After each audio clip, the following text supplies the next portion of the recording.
ભારતીય આંગણવાડી કર્મચારી મહાસંઘ અને ગુજરાત રાજ્ય આશા કર્મચારી સંઘ દ્વારા જિલ્લા કલેક્ટરને આવેદન આપવામાં આવ્યું. મને સંઘમાંથી 50થી વધુ મહિલાઓ આવેદનપત્ર આપવા જિલ્લા કલેક્ટર કચેરી પહોંચી તેમ કલેક્ટરનું કહેવું છે. આણંદવાડીની મહિલાઓને મિનિમમ વેજ એક્ટ મુજબ લઘુત્તમ વેતનની ચૂકવણી કરવામાં આવે, બહેનોને કાયમી નોકરી આપવામાં આવે જેવી માંગો સાથે આવેદનપત્ર આપવામાં આવ્યું હતું. ભારતીય આંગણવાડી કર્મચારી મહાસંઘની બહેનોએ પણ ઈપીએફઓ અને ઈએસઆઈના દાયરામાં નોકરી આપવામાં આવે, આશા વર્કર બહેનોને સામાજિક સુરક્ષા માટે ₹18,000 પગાર આપવામાં આવે, આશા વર્કર બહેનોને નોકરી દરમિયાન અકસ્માત અથવા મૃત્યુ થાય તો ₹5 લાખ સહાય ચૂકવવામાં આવે તેવી માંગ સાથે આવેદનપત્ર આપવામાં આવ્યું હતું. મારું ચૌહાણ કાંતાબેન રતિલાલ ચૌહાણ અને ખેડા જિલ્લા મહામંત્રી મધ્યમ.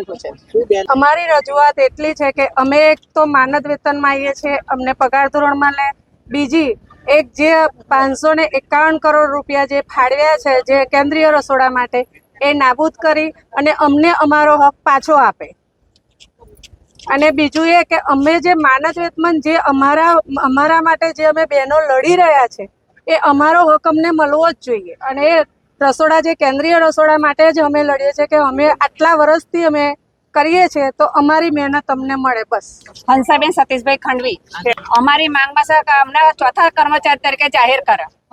દર વર્ષે કે પગાર વધારાની સામે તો અમારી સામે કેટલો બધું ફરજો બજાવો. અમારી જોડે યુનિફોર્મ આપ્યા, જ્યાં જાવ તો કે યુનિફોર્મ. કોઈ બી નાનું મોટું ફંક્શન હોય તો કે આંગણવાડી કાર્યકર, આશા વર્કર અને મધ્યાહન ભોજન, આ 3 જ હોય. બરાબર. પછી આ અત્યારે FRS કરો. કોઈની જો આધાર કાર્ડ હોય ને કોઈની જોડે મોબાઈલ નંબર ના હોય, મોબાઈલ નંબર કે વર્ષો પહેલા બંધ થઈ ગયા હોય, કોઈ બી જગ્યાએ કોઈ ફંક્શન હોય તો ફરજિયાત આંગણવાડી વાળા.